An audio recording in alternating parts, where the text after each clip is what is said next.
చేరారు. Right, welcome back to the debate.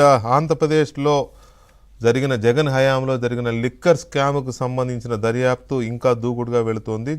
స్వయాన జగన్మోహన్ రెడ్డికి చిన్నాన్న కొడుకైన అనిల్ రెడ్డి కంపెనీల్లో సోదాలు జరుగుతున్నాయి.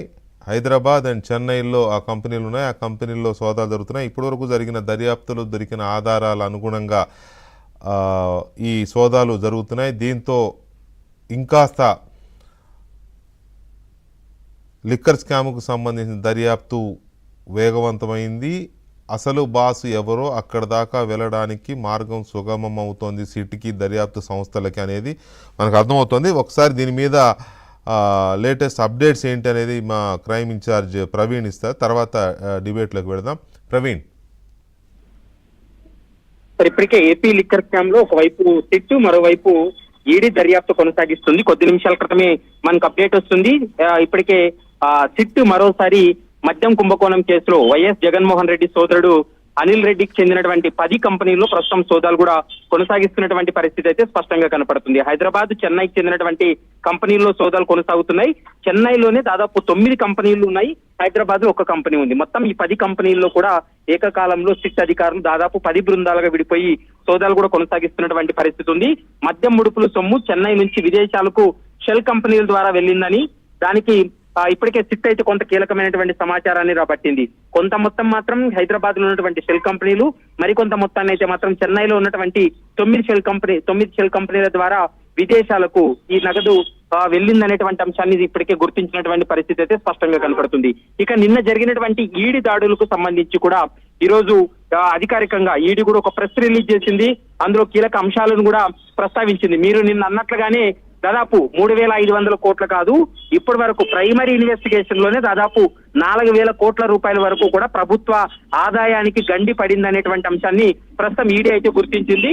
మరోవైపు ప్రభుత్వ ఆదాయానికి 4,000 కోట్ల రూపాయలు గండి పడిందంటే అవి 4 ప్లస్ కమిషన్ల రూపంలో కొట్టేసిన 3,500 కోట్లు, అంటే ఇప్పటికి 7,500 కోట్ల రూపాయలు లెక్కల్లోకి వస్తుంది. 7,500 కోట్ల రూపాయలకు సంబంధించి ఇంకా కీలకమైనటువంటి సమాచారం రాబట్టాల్సి ఉంటుంది. ఇప్పటి వరకు ఇన్వెస్టిగేషన్ లో సోదాల్లో బయటపడినటువంటి షెల్ కంపెనీల నుంచినే ఇంత అమౌంట్. ఇంకా వెలుగులోకి రానిటువంటి షెల్ కంపెనీస్ కావచ్చు, వెలుగులోకి రానిటువంటి వ్యక్తుల కంపెనీలకు సంబంధించి కూడా పూర్తి స్థాయిలో దర్యాప్తు చేస్తే మరికొన్ని సంచలన విషయాలు బయటపడతాయి. ఇప్పటి వరకు నిన్న జరిగినటువంటి సోదాల్లో 38 లక్షల రూపాయల లిక్విడ్ క్యాష్ ను కూడా సీజ్ చేయడం జరిగింది. ఎందుకంటే వాళ్ళు అధికారిక లెక్కల్లో చూపించని 38 లక్షల రూపాయల నగదును, మరికొంత బంగారాన్ని కూడా సీజ్ చేయడం జరిగింది. 2019 నుండి 2024 మధ్య లిక్కర్ పాలసీకి సంబంధించి భారీ ఎత్తున అవినీతి జరిగిందనేటువంటి అంశాన్ని ఈడీ తన ప్రెస్ నోట్ లో ప్రస్తావించింది.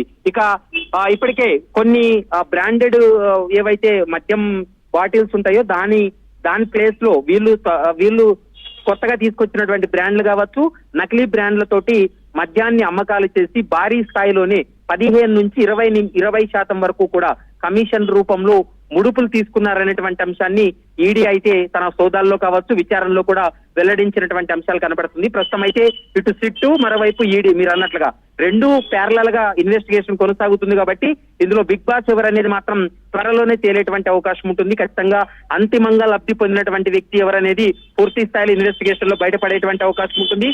మనం అనుకున్నట్టుగానే వారం రోజుల్లోనే ఈ కేసులో చాలా కీలక పరిణామాలు చోటు చేసుకునే అవకాశాలు అయితే స్పష్టంగా కనపడుతున్నాయి. Sir right Praveen, thank you very much Praveen.